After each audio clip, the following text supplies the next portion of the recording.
as well. And thank you, Sarah, also for all the hard work you put into this, and of course, Dave and David as well. So thank you so much. The end. Thank you.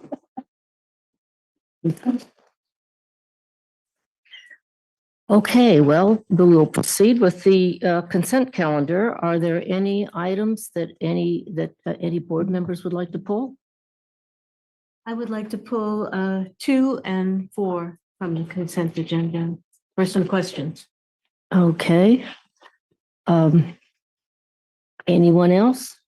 So I don't want to pull an item, but I'd like to comment on it. I don't know which is the correct time to do that. Is that now? Is that now, Mary? What's your number? Yeah. Well, if it's item 3, Mr. Director, we will be touching on that under the general manager's report. But if you want to provide an introduction. Okay, it's item 3, and I'll be brief, and then very brief. So it'll come up, and then also on item 4, but you've already pulled it. So 3, it looks sort of innocuous to those who don't have any background, but we were presented with this at the Administrative Finance and Administration Committee. This is awesome.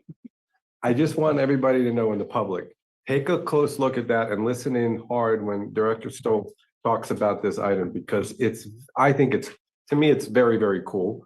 And for only $8,000, which is a nothing number, the access that we already have, and I didn't even know we have on our website, is going to be expanded even more to get real-time numbers about what rainfall and flows in all over the not only the district's territory, but I think beyond to some degree.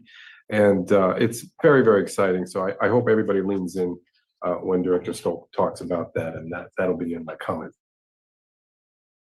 Agreed. Okay. So Question on item 2. any member of the Question on public item have 4. any items they'd like to pull or question? Chair Anderson, I see no raised hands. Okay. So what's next? Go to my questions.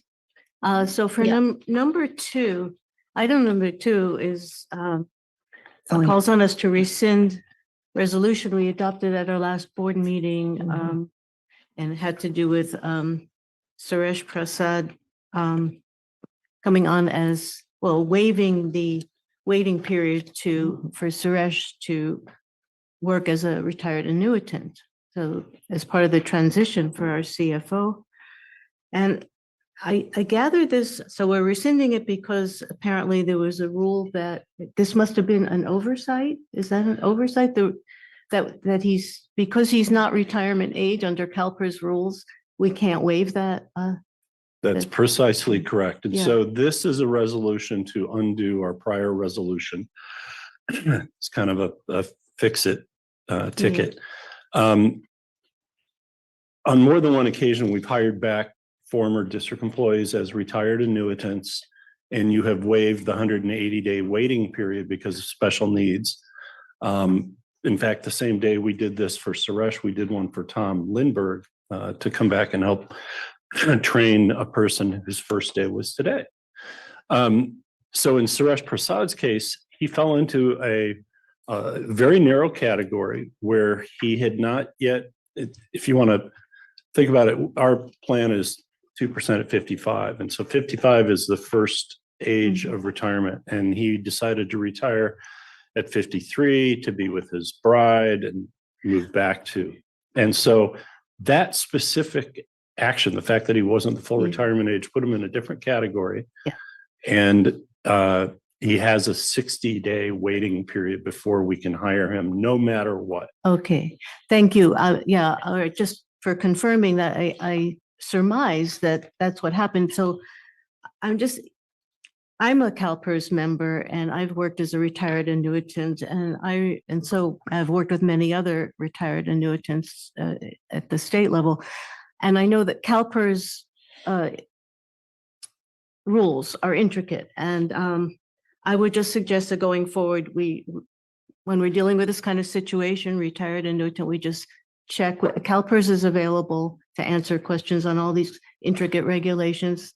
I just suggest we do that going forward. So that's all. And my other question was about, just a quick question about item 4. And I'm looking at Exhibit 4D, which is the revenues, page 29 of the hard copy agenda. And just at the very top of the page where the revenues are listed, and I simply don't understand. On the line, okay, under revenues, you have a line for the water supply charge. And the numbers listed here, I just don't understand what it is telling us here. It tells us that what the amount is for the current fiscal year budget, but what the other numbers in parentheses, I just don't understand the information.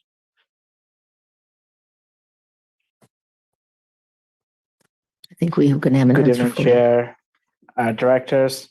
So I'll try to answer that. That negative $75, is that what you're referring to? So just to so that everyone's reading this correctly, this is the second row water supply charge. We originally have a budget for 3.4 million, which is the second to last column. And so far we haven't received any funds, but this is I think something that we have. It's like a rebate or something that has been issued, and we can investigate this further. But this is money actually that is leaving that budget code. So that's a negative $75. If you want to know who this was sent to, I can research this. But I saw this too, and Was some kind of refund? refund. It's a refund of correction? $75 on that line item. Okay. Didn't Yeah. know that. And I can provide a follow-up response with information. Yeah, and in the past, we've had things, for example, when the US Postal Service went to their site lease model where a private third-party developer develops the post office. Turns out they cut a deal where they became exempt from certain fees and charges of local governments. And so every once in a while, there has been in the past, so we'll track down what this one was, but it's a very small amount. So it's probably a small property that said, hey, we don't have to pay your fee. And it's happened in prior years, as you can see in the last column. Yeah. And sometimes the refund could belong to the prior fiscal year, so it came out of this fiscal year. So we can look at the timing too. Okay, I just wanted to understand, that's real. I don't need more detail really, but Okay. I will send you an email because now I'm curious too, because I'll figure it out. And me too. So Yes, Director Edwards? yes, Twice a year. Yeah, January, are we getting anything? yeah, there's actually, so, it's collected as a fee on the property tax bill. So it's not a tax, it's a fee like your mosquito abatement charge. So the December receipts are the big chunk. Then there's an April receipt, and then there's kind of a trailer, a third receipt, and that'll get you to about 98, 99%. So yeah, we will continue to get it. There's some misunderstanding with the plaintiffs in the case about which year begins the subject to potential refund if the appeal is lost. So they made a demand. We've responded to that demand. But if you recall, the year in which the case was lost, that fee was already set. In the subsequent year, which is the current fiscal year, we are collecting it, but setting it aside in its entirety. So that begins this year. And this would be the first year of collections that could become subject to refund if we lose the appeal. Okay. yes, Yeah. yeah. So we won't be recognizing it as a revenue. It's going to be set aside as either in the reserve or as a liability. So Yes, sir. thank you. That's all from me. Okay, Could I ask a budgeting question? It is related to this particular item. As I look at the bottom line, both on our revenue and expenditures, and then the bottom line of everything. It looks as if, as an example, our budget is 5 times as much over what we have spent here to date. And I'm just wondering if that's a philosophy that we employ, or if it's simply something that we will be making up as the year continues, that we don't have a lot of expenses perhaps in the first 6 months of the year. Just so that I am understanding your question, are you looking at subtotal on the second page where there's a 38 million expenditure line is? Well, that's one, but if you look down, yes, down the total expenditure. And I will just clarify that a large portion of that is project expenditures. If you look at, on the same page, there's 36.3 million of project expenditures, which includes Measure J and also water sales from Pure Water and Monterey project. So that is contributing to that budget to a large extent. And as far as I know, the Measure J expenditures are authorized expenditures by the board. And then the Pure Water Monterey sales, which I think amounts to about 12 million or so, that is a pass-through. So we collect money from CalAm and we give it back to Monterey One Water. But part of your question was just the distortion between how much we've actually spent versus what our budget seems so big, and yet here we are through November, 5 months out of the fiscal year. And a lot of that does go to project reimbursements. So take, for example, we've got about 16 million in our budget that are 2 grants for the Pure Water Monterey expansion. So in the current year, the contractor has had its notice to proceed, but we've not yet had one reimbursement request from the grant. So we're not booking any of the reimbursements. So we've got, easily of that 30 some odd million that we haven't touched, almost a little bit more than half relates to those 2 grants. And so I suspect that one will lag quite a bit. And probably even roll into the next fiscal year because it's a 2-year construction project. So we carry the grant and we carry the expenditure, but not the total cost of the project. So that'll roll over. And then a lot of the project expenditures for Measure J that have been authorized, but we're just getting started on the legal proceeding.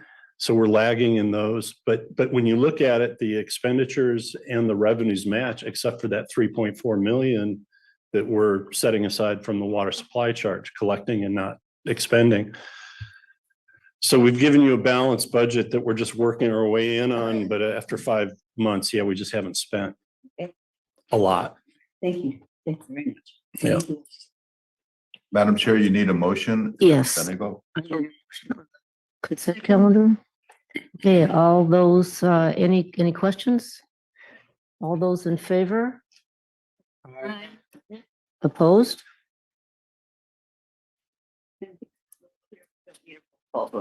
That's correct. Okay.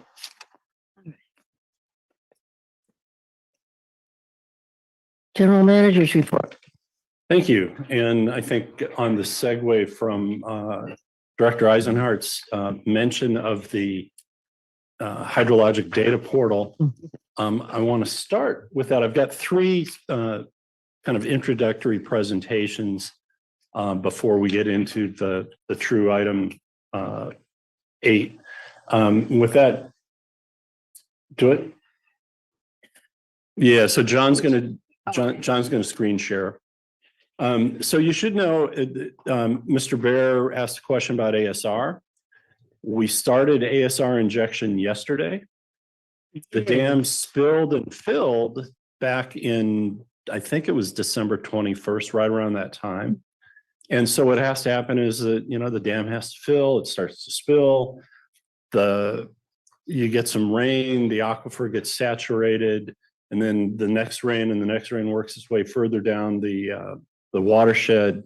And then you finally get to a point where you have enough in-stream flow to meet our water rights. The water rights in-stream flow requirement is a lot lower when the lagoon is closed. This year, the lagoon opened, and you have to assume that, you know, a lucky steelhead or two made its way in and wants to go spawn, and therefore our in-stream flow requirement gets greater. And so as you're looking at the confluence of rain and flow and saturation, you eventually get to a point where you can see that you're going to meet your in-stream flow. And part of that is actually available right here for anybody to look at. And so I think, John, if you're ready, you want to give us a look at what it is we're looking at. And the fact is, maybe you could go back a button and just show everybody how easy it is to get to this. Oh, so you had it all set up and I've taken you off track. Yeah, let me see. You could do it at the end. No, our website landing page is here. And as Dave said, it's right across the top with this blue button that says hydrologic data. And so you click on that and it will bring up this interface where you can zoom, as Dave said. You can go and say, you know, we can look and we can see where Dave said the reservoir. We can see it filling as he was talking about. And then you can click back to map. And then I believe, Dave, you wanted to talk about the lagoon. And we can see, you can go back to and change your date range. And you can see here where the lagoon was full. Sandbar was across the lagoon. And then we had a breach, and then often you get a first breach, and then the wave action will build a sandbar back up, and then you'll get another breach and you'll build a sandbar back up, and then you start getting more flow in the river. And we can see now the lagoon is being controlled by the tide levels. We can see here that there was another buildup of the sandbar and another breach. So Dave, as Dave was saying, you can see what the lagoon is doing right from your desk. So you can look at your water rights permits. And then, as Dave said, when we go and we look at Highway 1 with the lagoon open, our threshold to inject is 120 here. So as you can see, we got these first few storms. We did get some flow and we had some interaction with the lagoon, but until yesterday, we didn't get the jump in flow at Highway 1 that we needed. And John, pause for a second. Sarah, can you move our screens down to the bottom? Oh, she took off. So this is actually a double vertical axis chart. So the one on the left is the feet, and there's one on the right, kind of under my picture, under these blank screens, which is the cubic feet per second. And so the black dotted line, I think, John, is that cubic feet per second, or is that? That's correct. Stage? Correct. Yeah. And so that's the one that we would be following. Unfortunately, you can't see the units, but I think it's probably this line here, Dave. This line that I'm tracing with my cursor is 200, and the lower line is 100. There you go. And so, you know, he can sit from the dashboard and say, oh, at Highway 1, we're now over our 120 cubic feet per second. What's kind of amusing to me, yesterday, the crew was out getting ready and starting ASR. And early in the morning, I got a text from John. I said, well, Highway 1's only at, like 60. And he goes, well, go up to Garland Park and take a look at that one. And Garland Park was already at like 160, so way over our 120. And, the people who work the river all the time know that you can see that pulse all the way up there, and it'll be down here in a known matter of time. So they knew that we would be exceeding our flow requirements. But when we've looked at our website and we look at the individual URL or the individual emails of people who have addressed it, there's a lot of our own, but there are tens, if not hundreds, of folks who go in here just from time to time who are members of the public. They're not MPWMD email addresses who are clicking in through to go look at the URL. So we have people out here who are just kind of data wonks who like this. And some of the stuff is actually quite usable. If you're sitting there in a house on the lagoon, you like going in and looking at the lagoon levels before the call to the county comes in. Yeah. Right. So I don't know, John, if you have anything else you want to say on this. Oh, can you talk just a little bit about the expansion of data that you're working on? Yeah, the expansion of data. So these yellow points are rainfall gauges that some of them we maintain as a district and some of them the county maintains. And there is yet a few more rainfall networks that are maintained by the state of California that have rainfall points that are within our watershed. And so this money is to bring it in effect would put more yellow dots on the map with more points of rain being reported. So we can track the rainfall as it comes into the system. Super. Thank you, John. You're welcome. Thank you. Does this serve, excuse me, through the chair, does this serve as a planning tool for activating ESR? Yeah, absolutely. In fact, John can access it from his phone if he wants to, from, his king size bed or whatever, and say, okay. They typically know what to expect if you know you're having a weather event. But quite simply, when you looked up at what's called the Don Juan gauge, which is the one by the entrance to Garland Park from the parking lot, there was this pulse of water that you could see coming, and behind it is still 200 plus cubic feet per second. So it's going to be there for several days, if not longer. But that's where you just look at the gauge and you see what's happening up the river, and you say, okay, it'll be down here because our regulators want us to measure near Highway 1 because that's kind of the end of the fish run and the start of the. But yeah, it weighs heavily into the ASR decision. Wonderful. Okay, the second item I wanted to draw to your attention, you have a copy, I think in black and white, but we can put the PDF up. This is a follow-up on the Hastings Reserve, the University of California, Berkeley project to replace a ford across the river with a bridge across the river. And the district, there we go. Let's scroll down to just some of the photos. So this is just the front end of their newsletter. And they published an article showing some of the work that was done. So yeah, keep going. And let's get to the first photo. And this is where in your paper copy, and for the benefit of the viewers, you can see where they've dug spaces for new footings. And in the photo on the left, there is a person who is standing kind of right in the upper middle of the screen. So that gives you a sense of scale. And I think that's Jen Hunter, the executive director. So these are relatively large footings that were put into place. And let's go to the next set of pictures. And this is the one that really drives home why the whole project was put into place. There are times of the year where the river flow is just through those pipes underneath the concrete ford. And the foundation for that concrete drive, if you will, are those rocks. And so that's a fish passage barrier. Now, when you get some rollicking rainstorms and some flooding across the ford, the fish can make the passage. But without that solid structure in place, and now with the bridge that you see, basically they opened up another 4 miles of spawning ground for the steelhead. That's not dependent on high flows or flooding that you can get at any time that there's reasonable flows in the river. And so this project was $100,000 of our initial grant, which created the impetus for others to come in.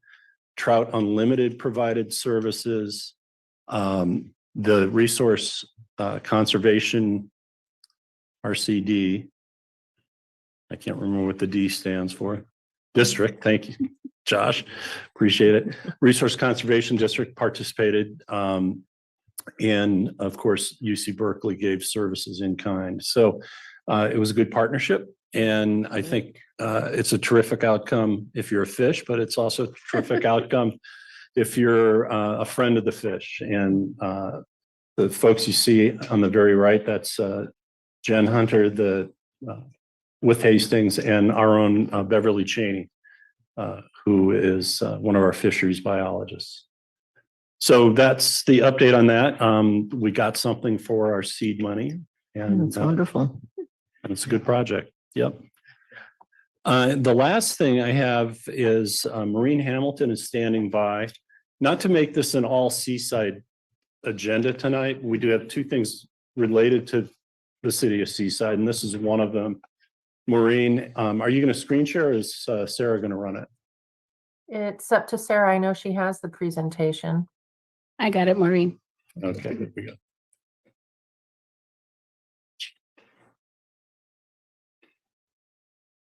And Sarah, oh, there we go. I can see.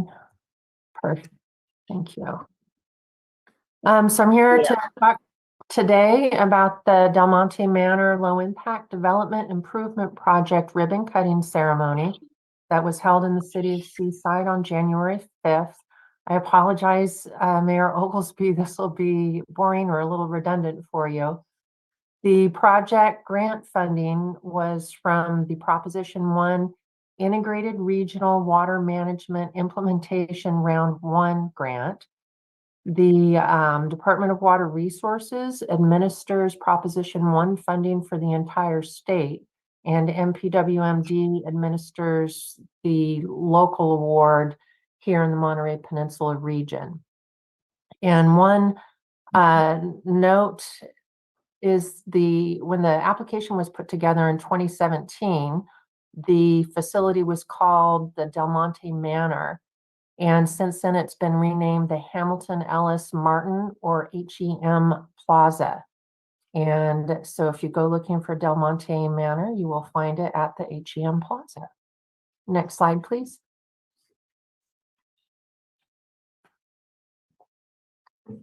Here you'll see what I call kind of the above ground works that are obvious to see to the human eye. Excuse me. There's a picture of what the area looked like on the left, the before picture, and the after to the right.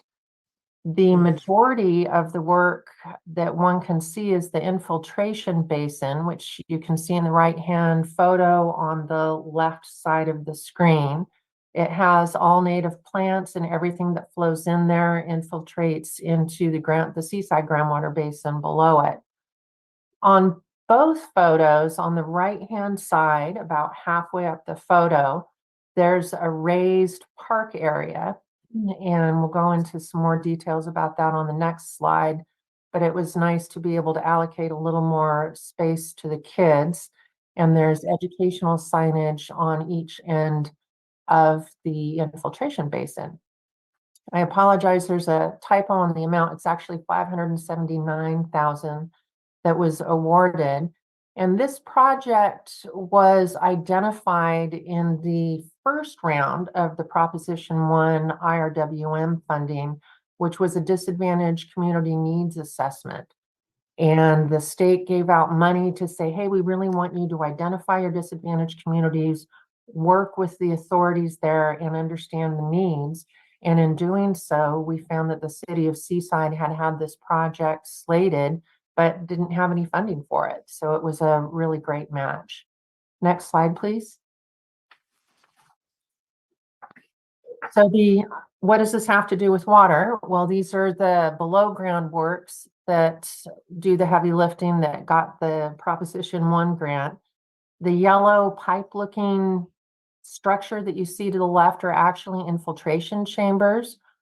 Overflow water from the infiltration basin or storm drains goes into those yellow chambers where it can be held for a while, so it has a longer time to infiltrate into the groundwater. And there, in addition, there's some sediment trapping, which is kind of a maintenance issue you can run into with these infiltration chambers if they're not well designed, and this one was very well designed. The storm drain was reconfigured, and the entire facility captures runoff from almost 26 acres in the watershed there in the city of Seaside, and can recharge up to 14 acre feet a year.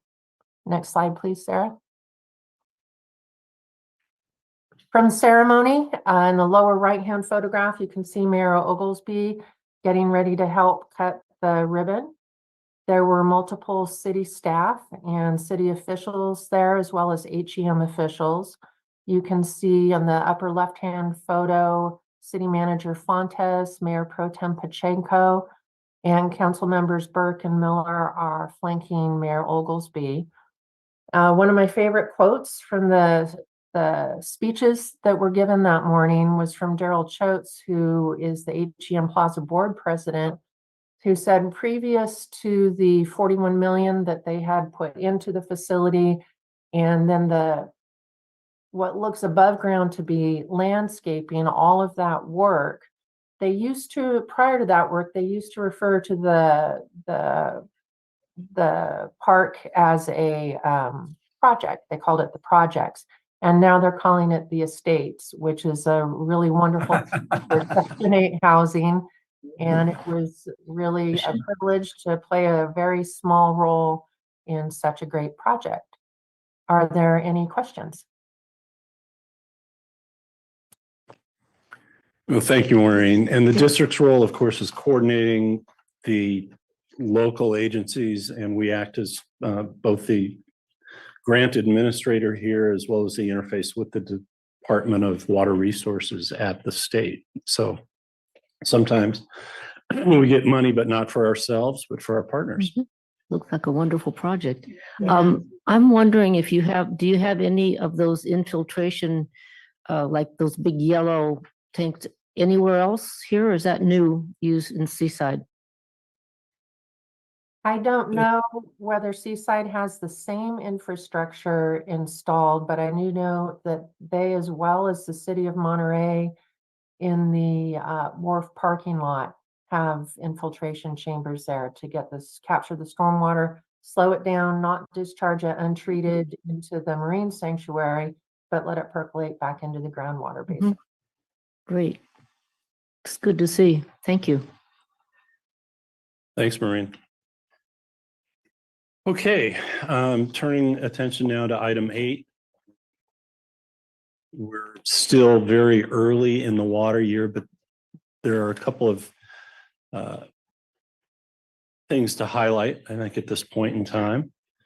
So this is the overview of compliance with both the state's cease and desist order as well as the court adjudicated Seaside Basin settlement. Next slide, please. Quarterly, you approve a water budget, both annually in October or September, and then quarterly thereafter. And you can see the target here.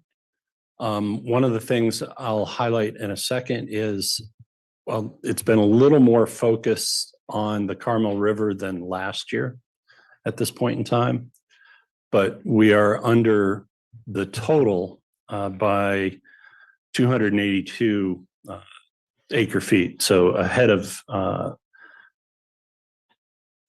reduction ahead of last year's numbers. And then you go to the next slide. And these are the other projects that have come online.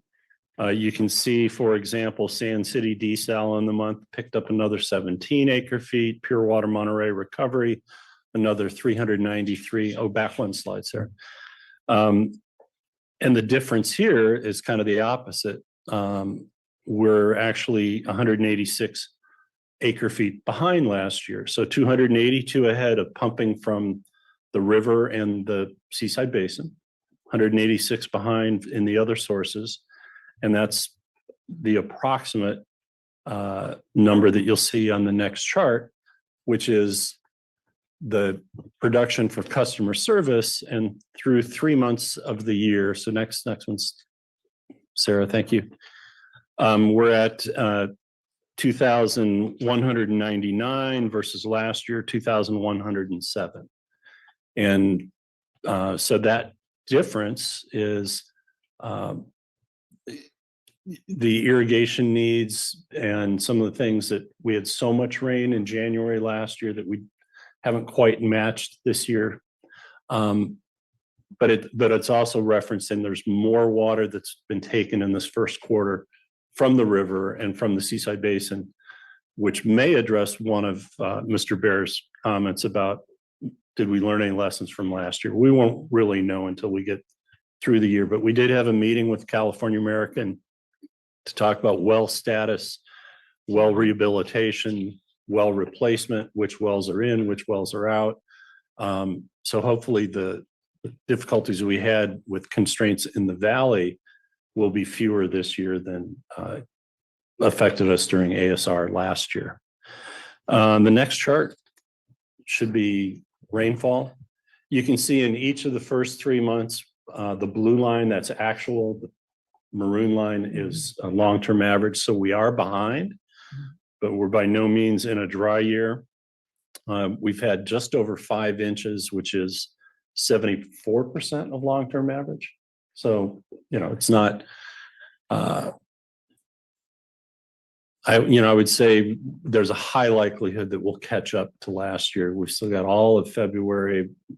You may recall the March miracle of a couple decades ago. We just don't know where the rain's going to come from, but you're seeing much more frequent rains. And as I mentioned earlier, we've got saturation now, so a lot of the rain will help with the stream flow.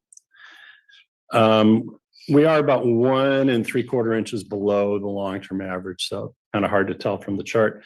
Next slide is the rainfall totals.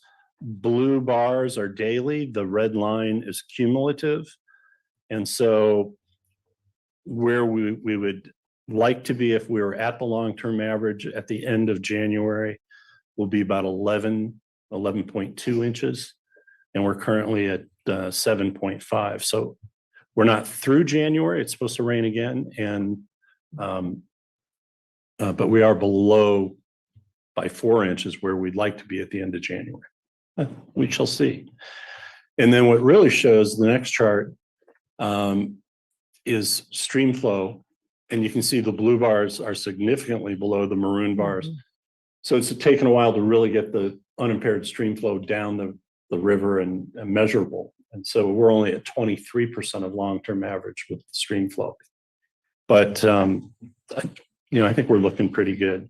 It'll be much more interesting to see it in about 2 months. The final item is there's a report on legislative outreach for the calendar year. And that's just an assemblage of letters and things that we've participated in, either jointly through aqua coalitions. You'll see a few of those letters with everybody's logo, or individually. You can see some of the work that we've started on trying to get money out of the Army Corps of Engineers from the Water Resources Development Act of 2022. I think we're going to need to reboot that whole program a little bit, make it more of a programmatic document, which we hope to have in hand, and then make some earmark requests by March for some specific projects if we can. But it'll take a while to get any of the $20 million authorized for water and wastewater on the Monterey Peninsula through our efforts. It'll be a bunch of little $1.5 million, $2 million projects. And so we'll try to identify them. And what usually happens is you get the first 100,000 is just a funding agreement so that the Corps of Engineers can commit the time to developing another agreement for the actual project. And then that's where the project dollars come in. So that'll be our focus federally for the next year. There are a couple other federal grants that we will be pursuing. And we do have a legislative advocacy committee meeting next week where we will. It's this week on the 24th. Oh, yeah. 24th. I'm still in last week. Yeah, Thursday. Or Wednesday rather. And then there was another question that was asked. I'll just give you a really quick answer. There is what's called a administrative hearing office at the State Water Resources Control Board. And the whole allusion to modeling and groundwater modeling, that's related to the lawsuit between the city of Marina over the Lone Star agreement on how much water can be exported from that site. The Superior Court referred the groundwater modeling issues to the state's hearing officer.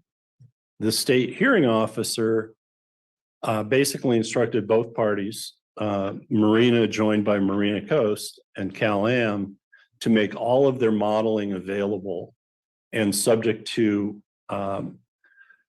joint decision-making. If Marina said, I want to see this scenario with this set of assumptions, Cal-Am would agree to run it. And if Cal-Am said, I want to see this scenario with this set of assumptions, it would be run. And then the two were hopefully going to meet in the middle. And both parties were asked in November, I believe, to give the judge closing arguments. Then this is, again, it's at the State Water Board, so the hearing officer, not the judge. Closing arguments, and then suggested draft language as to what the hearing officer might put in its report back to the court on just the hydrologic modeling. A lot of that work, when you read the summaries, has changed some of the conclusions, many of the conclusions from what was in the environmental impact report and so forth. And so we have no idea how this new information will be used and what it means for a certified EIR that may have not had the same modeling, but that's what's been going on. And so I don't have anything to tell you as to what the model looks like, who's testing the model, and so forth. But the hearing office of the State Water Board is to have its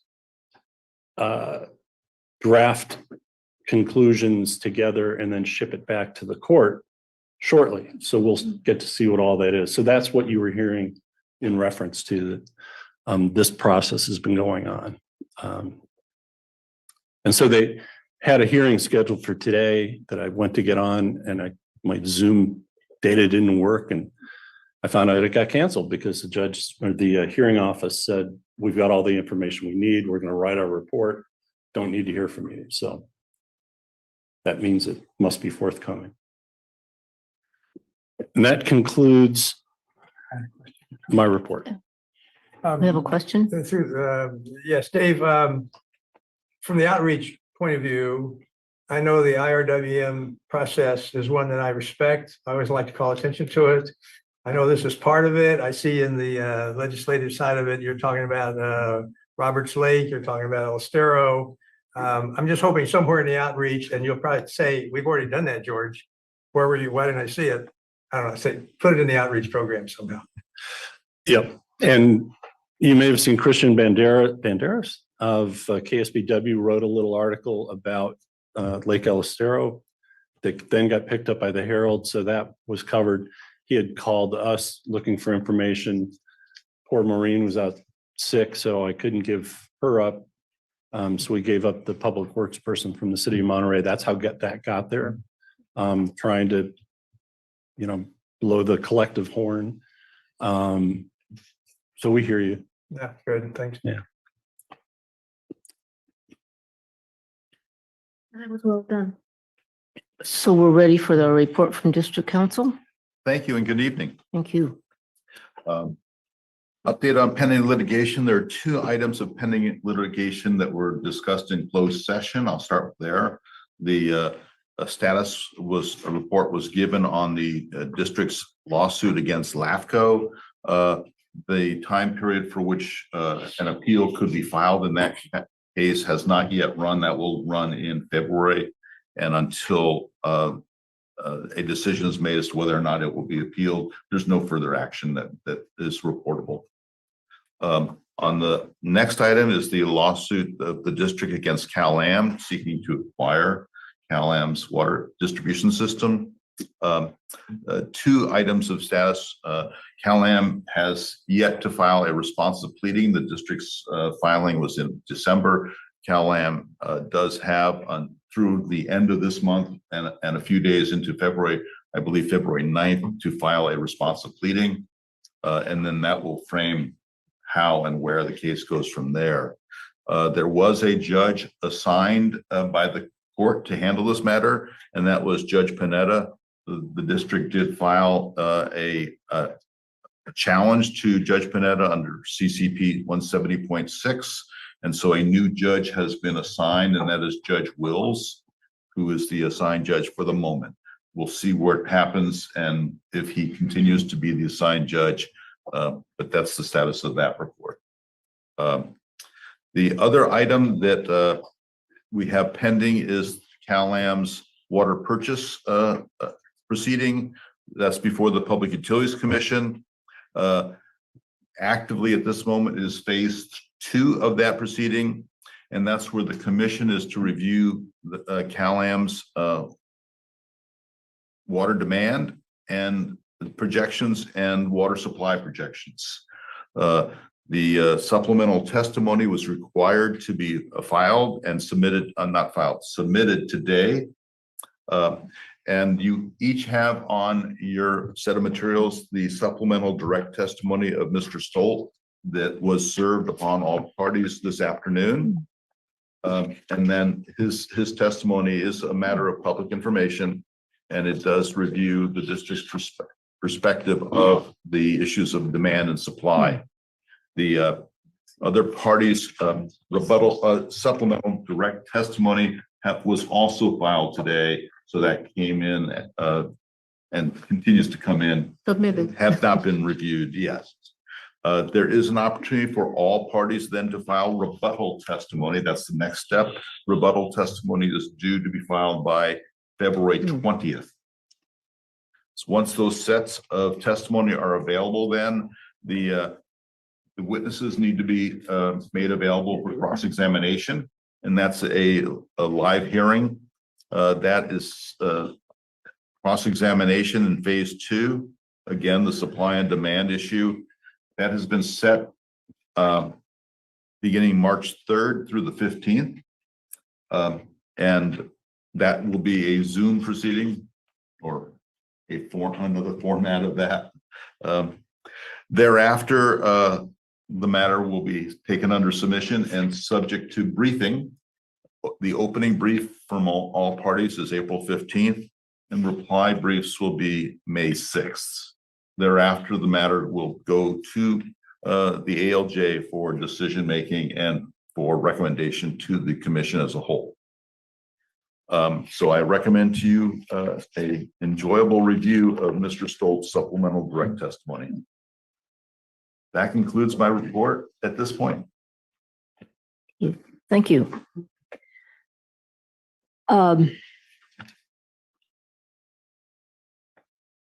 Directors' reports, meetings, conferences, etc. Anybody have a report? I do. Director Riley? Why not? Why not? I went to the Special District Association dinner meeting last week. It was a very interesting evening, but to me, they're always interesting because you never know where some comments are going to come from and who they might be directed to. So to me, it's always an experience. Anyway, what I want to say is that they're very proud of the class investment tool they have. And I just pass that along. They're just tout that all the time. And I know I talked to Suresh once about it, and I don't know how much. I don't know what to believe. That's all I'm saying. They tout it quite often. There was a report on LAFCO from Kate McKenna. She updated us just saying that there's one member's seat that is still not settled as far as we knew last week, and that was Pete Portras's seat from the special district. He has a 4-year term, which is expiring soon. He may rerun, he may not, but she said that's one unsettled position yet for their membership in LAFCO. He's from the fire district. Well, he's a special district rep. I see. He's from the regional fire district, Monterey County Regional Fire District, but yes, he represents special district. Anyway, that's all I have to report. Yeah, and his seat expires in May, so they've got a few months, but. And there's a process they go through, the nominations and so on through the special districts group.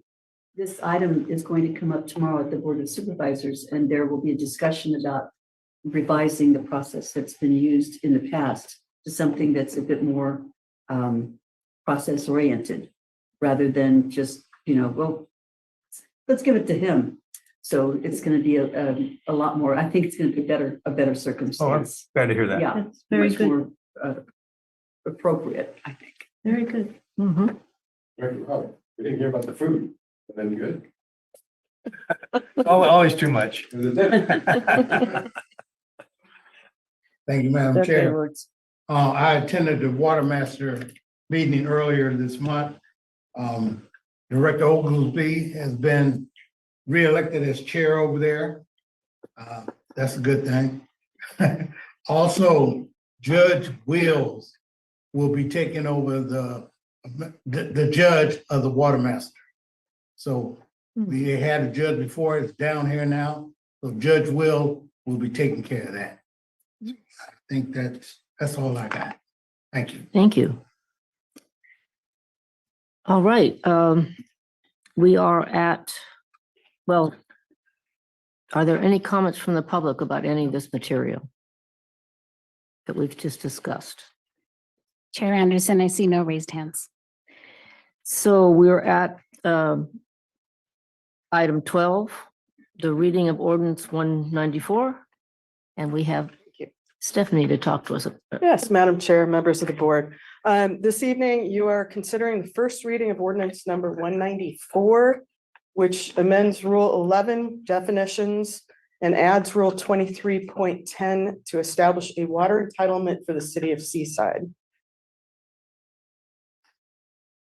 So in summary on this ordinance, it does create a water entitlement, and a water entitlement is a discrete quantity of water designated by ordinance to a specific water entitlement holder.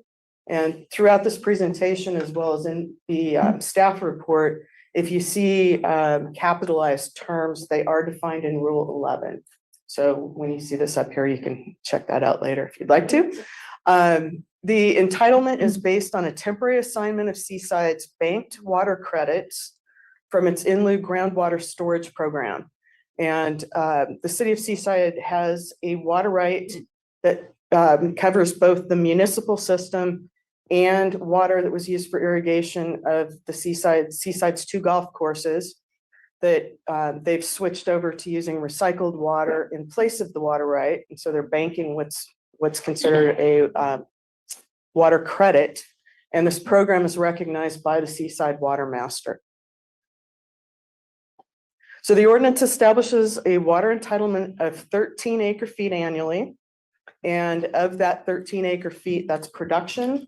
So 12.09 acre feet would be available for a water permit or water permits using this entitlement. It would enable CalAm to produce Seaside's water credits from CalAm wells within the Seaside groundwater basin. And as a condition of the ordinance, CalAm must amend its water distribution system permit to increase its production limit by 13 acre feet annually. The Seaside entitlement will be used to issue water permits for the Ascent project, which is a 10-building workforce rental housing development at Broadway Avenue and Terrace in Seaside. Ascent needs approximately 11 acre feet for its project. And some of you were on the board back in 2020, 2021, when we actually did consider a variance for Ascent at that time to help try to move the project along. But as they've gone forward, the best way for them to set meters with CalAm is to get an entitlement by using these water credits. So that's what we're trying to move forward right now. So as far as the CEQA, California Environmental Quality Act, the Monterey County Superior Court concluded that its adjudication decision included environmental determinations related to the Seaside Basin and the adjudication of the rights therein. So a statutory exemption applies, and you'll be considering that at the second reading and adoption of the ordinance next month. So this evening, the recommendation is to approve the first reading of ordinance 194, amending Rule 11 and adding Rule 23.10 to establish the water entitlement for the city of Seaside. And I do want to mention that Sherry Damon, the city's attorney, is here in the audience. And she has been very helpful to me in drafting and kind of making sure that this ordinance covers everything that we need to have in it. And I don't know if she's going to have some comments, but I just wanted to recognize her. And that concludes my presentation. Thank you very much. Any questions? Yeah. So I wasn't here for the variance vote. So does the ordinance by its own language address or supersede the variance? Yes. Okay. Yes. The question is more out of curiosity than anything. I think my colleagues, the mayor may be able to answer it, but as I think of it, it's a 10 building project. About how many people will it house in each of the buildings? Do you know that? It's 106 total units. I don't know how they're going to divide it up. 106 total for the whole 10 buildings. Yes. Got it. Okay. Every story. I don't know how they're going to divide it up. That's good. Thank you so much. And there's a retail or a commercial component also to it. So, yeah. That's great. Yeah. That's great. Good. Thank you. And what's the anticipated completion date of that project?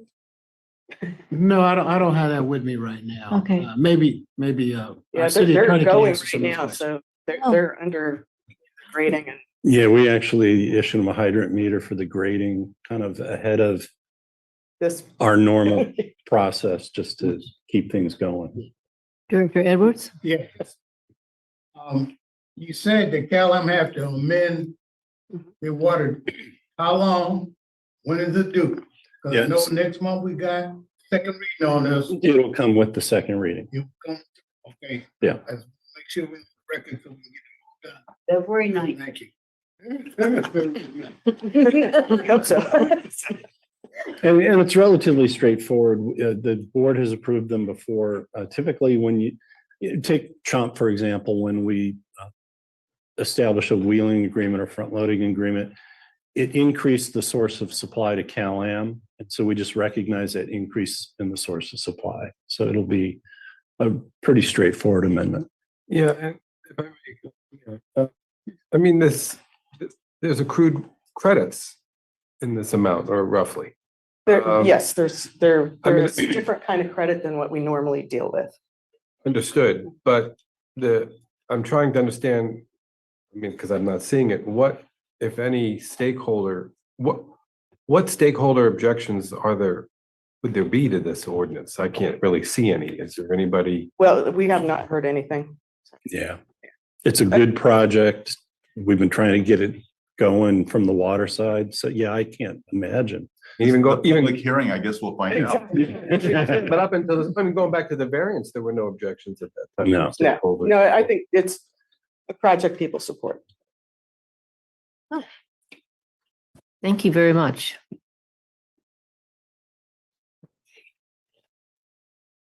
Madam Chair, you need to open the public hearing. Yes. Do we have any comments, questions from the public? Chair Anderson, I see no raised hands. Thank you. So we are to discussion only. We got. You need a motion. Oh, excuse me. Yes, thank you. Approve the first reading of ordinance number 194, amending rule 11 and adding rule 23-10 to establish a water entitlement for the city of Seaside. I so move. Do we have a second? Yeah, she second. And second. Okay, I'll speak on the question if that's Yeah. okay, Chair. No, I just want to take a minute and thank the district staff and thank Cal-Am, the district staff, for just working together to move these type of projects forward in our communities, right? That's what it's all about. Again, it's about 106 units. What is it? Workforce housing virtually. Of course, there's a minimum of low income in there. Mixed use, about 5,000 square feet of retail downstairs. And it's right next door to across the street from the post office. So it's very convenient for these families and these communities. All you gotta do is go down Broadway, you'll see it. And that's why I was kind of a little apprehensive when Dave was talking about over the next several months, we want more water, we want more rain. I was like, not just yet. Because they're pouring the foundations as we speak to one of the first buildings, right? So it is a no-brainer, but I do want to thank staff for what they have done, working with Cal-Am to move this project forward, considering the cease and desist order. So thank you so much. Are we ready for a vote? Okay. All those Madam who, Chair, you need a roll call. Director, oh, excuse me. Director Oglesby, Aye. Director Adams, Aye. Director Eisenhart, Aye. Director Paul, Yes, Director Edwards, Aye. Vice Chair Riley, Aye. Chair Anderson. Yes. Motion passes 7-0. Sounds like a great project. Yes, it does sound like a great project. It would be a lot more like that. I guess I can come back to council meeting. Well, and then hopefully you guys will drive down Broadway and hopefully we can invite you to the groundbreaking. Right. Because it's definitely a thing about infield Yeah. too and blighted areas. Great. We've Please got a do, couple please of do. projects That out there would for the county as well. Yeah. So do we get a report on item 13? I have one quick question. Oh, If I could, the general manager, on page 201, there's a GPS locator map on where the Santa Margarita well is. And General Jim Moore is up in the upper left-hand corner. Right. And I'm trying to get a sense of where is the district's facility on the other side of, is it to the upper right or is it to the lower left? Can anybody, I'm just trying to get a locator in my mind. So when you say the district facility though, Director Riley? Is there? The building down. I'm sorry, yeah, it's Monterey one, yes. it's ASR? purification. Oh, So- okay, yeah, so if you were to, looking at this photograph, Yeah. the Monterey One water injection well facilities are to the right and to the south and the north. So, Oh, so General Jim appears kind of on the left side of the page. If you were to keep going down to San Pablo, that's where there's a big depression in the ground, and that's where the backflush pit for the pure water Monterey injection facilities is. And that demarks the kind of the southern boundary of the injection fields. And then the old Blue Line Road, which is an old military road that goes kind of parallels General Jim Moore and then makes a eastward turn parallel with Euclid, which is on the other side of Eucalyptus, which is parallel to Military I'm Avenue. watching. I'm following. That's the northern demarcation. And then the Cal-Am ASR facility, so ASR wells number 3 and 4 are on the opposite side of General Jim, right there just north of Eucalyptus and Military Avenue, kind of hidden in the embankment right at the Seaside Middle School. So everything's all in that same area. But looking at this map, ASR 3 and 4 are up to the west about a half a mile. Yeah. Okay, I just couldn't figure it out. I thought I've walked by this a number of times and I just couldn't recognize it. Well, where, I know I was walking along General Jim, but I didn't know what else. Well, this I you always look on the should, other side, by the way. yeah, well, you should be looking at this side and because I'm not gonna blame the mayor, but somebody in Seaside tagged one of our walls last week, and so we've got some new graffiti, so it'll stand out if you go looking. So we're gonna have to get that repainted, but this area is the original project, and so smack dab in the middle of this this graphic, the green space you see, that's actually a pit. It's a backflush, so it's below grade. Thank you, Evan.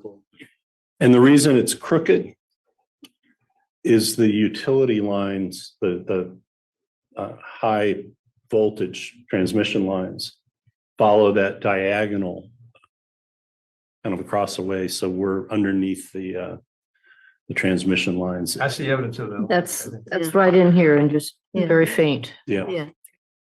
so Okay, thank you. That's right. it's okay. Dave wants sidetracks. He whispered in my ear earlier, drag this out. Oh, it was the opposite. Yeah.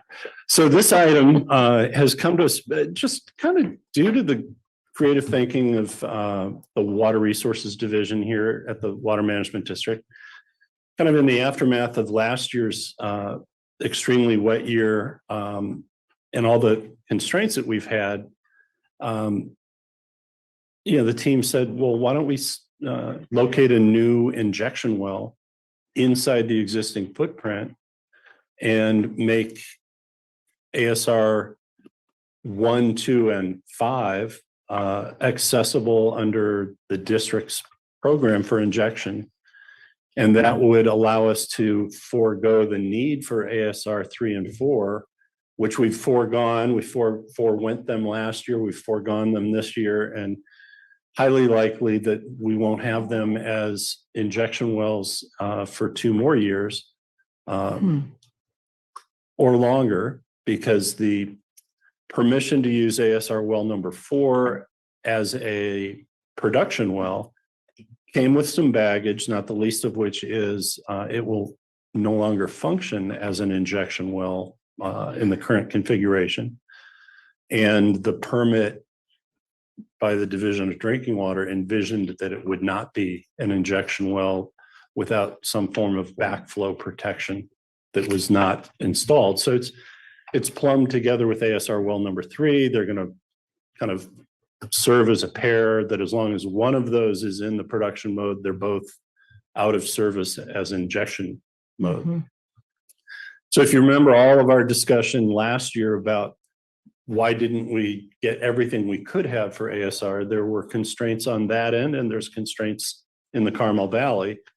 And a lot of the constraints last year were in the Carmel Valley, but we are still constrained. And I guess there's 3 levels of constraints. One is in 2016, the Monterey pipeline was kind of promised as this unicorn that could be run in both directions and really improve the delivery of water to ASR in the winter. And that's turned out not to be the case. Cal-Am has no vision of switching the flow on the Monterey pipeline, which means ASR injection water is coming up through Tehama and Montera through a different pipeline from the Crest tank, the Segunda pipeline, if you will, Crest Segunda.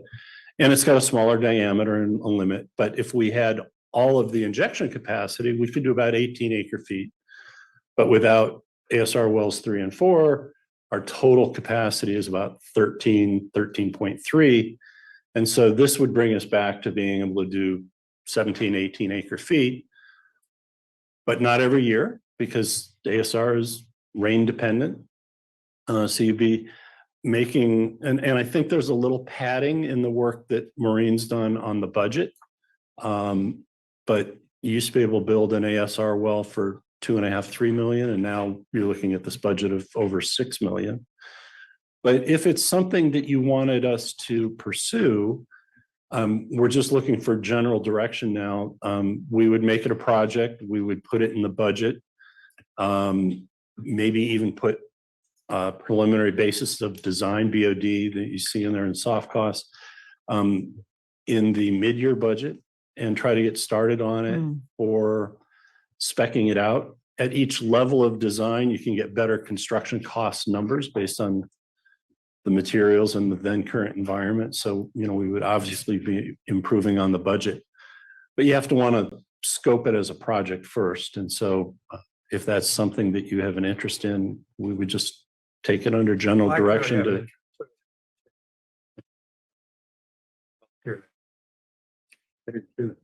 Yeah. I have an interest in it. I mean, but and now, because the longer we wait, the more expensive it's going to become to do it. And we're always going to need more water. It just sounds like a practical investment for us. Yeah, and a backup. Yeah, there's there's always benefits Redundancy. in redundancy and additional capacities. Sure. I have a question, something I'm just not quite clear on. On the third paragraph where you're discussing the constraints, you say the conveyance is constrained to about 17 to 18 acre feet.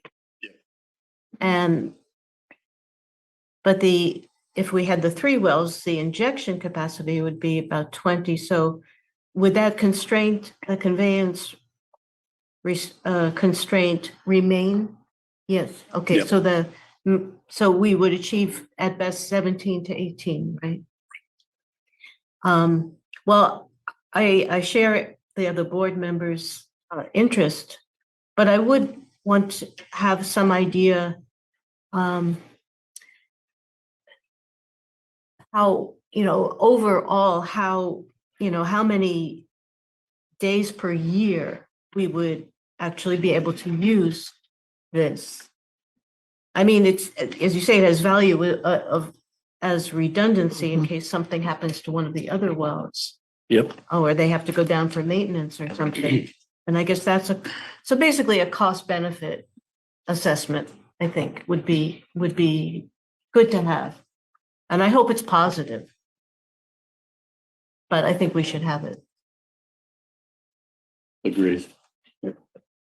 Yeah, and so Mr. Laredo said that the testimony is in here, but the exhibit is not, and so I could have flipped straight to it, but there is a page in our exhibit of how many, based on 59 years of hydrologic data, how many of those years, how many of them could we have gotten that 17 to 18? But rather than play with it now, we'll bring that back to you. Because I think it does come down to, if you make a $6 million investment and you're going to have that value every year, well, that has a different meaning than if you're only going to be able to utilize it 30% of the time, whatever. So, yeah, we owe you that. So Dave, let's make it clear. Water supply money is tied up in court. Yep.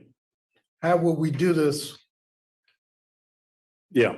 So you may recall the board actually adopted a policy at one point that said, all right, as we begin to wind down our water supply projects, we've got 3 priorities. One is, before we sunset, before the courts got involved, let's pay off the Rabobank Mechanics Bank loan. Let's repay ourselves from all of the interfund borrowings we did because the water supply charge itself wasn't enough. We were building things, Pure Water Monterey and so forth, that we borrowed from other funds. Those other funds had revenues behind them, the user fee, property taxes, and capacity fees, when a water permit's issued, that developers buying into the water supply situation. So we had other sources, and right now we have reserves. So those would be the sources you would look at. With every increase in the CalAm rates, the volumetric charge and the meter charge has been going up. And so our user fee, which is a percentage of that, is continuing to collect more monies. I showed an analysis to Finance and Administration Committee many months ago, many quarters ago, that we can probably grow out of the loss of the water supply charge in about 3 years. But it means you're not sunsetting the user fee either. The goal was, after you pay off the loan and pay yourself back, the third one was start sunsetting our fees. Well, now we've kind of been forced to, at least we'll see what the appeals court does on the water supply charge, which means you're not going to be sunsetting the user fee anytime soon if you want to build yet another large capital project. So it'd probably come mostly from the user fee, but in combination with all those other sources. And my next question is this. If we agree to this, and it seems like the board want to move into this, how long will it be before we can drill the well? I know it won't be ready this year, but next year, we should have a third well we should use. So that we was, move forward. that was kind of my hope that if we moved quickly, and that's why I put it on today's agenda, that if you give us direction, that we might be ready next injection season. I'm not hearing, it's a little bit like Belushi in Animal House when he's trying to rally the whole thing and he says, come on, and he runs out of the room and you look back and no one's moved. I was trying to say, can we get this done by next year? I don't think I've got everybody behind me yet on that. So, When do you need a decision? What, next board meeting? yeah, with Maureen and John, Maureen's got her hand up. So let's hear from Maureen, or is that just your cursor? That's just cursor. Okay. I need to get back together with Maureen and John and just see what a schedule might look like. And Yeah. even the front end stuff, you know, Bring it it's, to the next board meeting. Yeah. Let's really look at this because, hey, I'm not jumping up and down on this table because everybody's agreeing. yeah. And I don't think we can, I don't think we'll be ready. I originally thought that if I brought it to you now, we could maybe be ready by next year. But I'll get you an answer. Yeah. You know, I'm counting on staff because I had to negotiate with them this year. If I could, and my last comment is, we got to look at our finances very closely going forward. Yeah. Agree. Okay. So the rest is informational items and Comment on one of them? yes, Just thank you to our CFO on informational item number 14, because the Finance Administration Committee for a number of months was spearheaded by Director Edwards, was trying to get that unwieldy list of contracts over 25,000 down to actuals versus what do we call them, artifacts. Contracts that shouldn't have, that worked their way off of the list. And we did get last week an updated, it's only 2 pages long, and I think you did that without making the print smaller. It was, you got rid of all the artifacts. I think it just makes it easier for everybody to gander. Thank you. okay. Thank you. Unless there's anything else right now, the meeting is adjourned.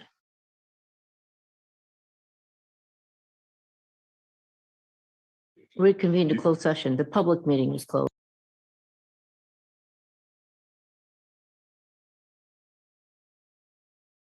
Yes, There was the one item that was not What? discussed, Yes. and that's the public employee performance evaluation for the general manager. right. Okay, members of the public, if you would please leave the meeting. Thank you all for coming. So. Recording stopped. Good night. Good night, everybody.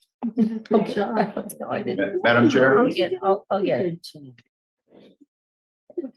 just to clarify, this is your discussion with Mr. Stoll, so you don't need me. Is that correct? I guess. Okay, Yeah, We'll be discussing it next. yeah. Right. well. Hey, Phil, can you please leave the meeting or I can remove you as well. Succession. Hmm.